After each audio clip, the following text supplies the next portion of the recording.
मावशी, हे बघ आम्ही मंदिरात गेलेलो तर नारळ भेटले तिथनं. तू ह्याचं काय बनवून देशील? अरे वा, मस्त आहे. काय बनवून देऊ? चल तुला मी आज ना नारळाची बर्फी बनवून देते. नारळाच्या वडीला लागणारं साहित्य: 3 वाट्या ओला नारळाचा किस, त्याच वाटीने 1.5 वाटी साखर, अर्धा चमचा वेलची पावडर, थोडा फूड कलर आणि 2 चमचे पिठी साखर. कढईमध्ये खोबरं, साखर आणि दूध टाकून मिक्स करून घ्या. साखर वितलस तोपर्यंत त्यात थोडा फ्रूट कलर टाकून घेऊया आणि जरा रंग छान येतो ना. येल्लो कलर आलाय ह्याला. तर गोळा आपल्या बाजूने सुटायला लागलाय. आता त्याच्यात थोडी पिठी साखर घालायची म्हणजे वडी आपली चांगली पडते. 2 चमचे पिठी साखर घालून तयार झालेलं तुम्हाला समजलं नाही तर आपला कालता असा ठेवायचा. जो उभा राहिला तर आपला परफेक्ट झालेला आहे. आता हे आपण वेलची पावडर घालून काढून घेऊया. हे मिश्रण मी ट्रे मध्ये ओतते.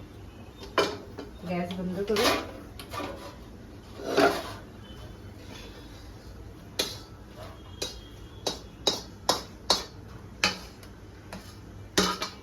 हे कालत्याने असं पसरवून घेऊ.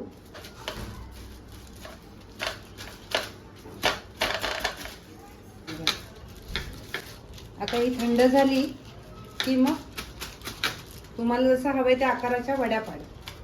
झाली आपली खोबऱ्याची वडी तयार. हे असं अर्धा तासाने हे असं मस्त सुकतं जरा मिश्रण. आता ह्याच्या वड्या पाडून घेऊया.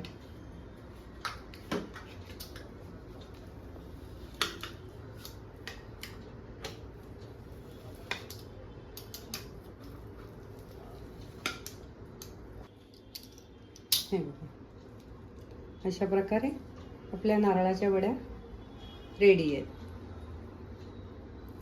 आतून मस्त सॉफ्ट आणि वरून कडक. हे घे बाळा, नारळाच्या वड्या.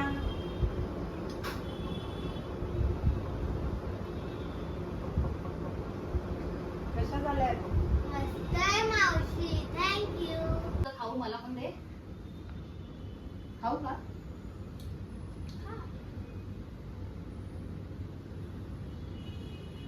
वाव मम्मी, मस्त आहे.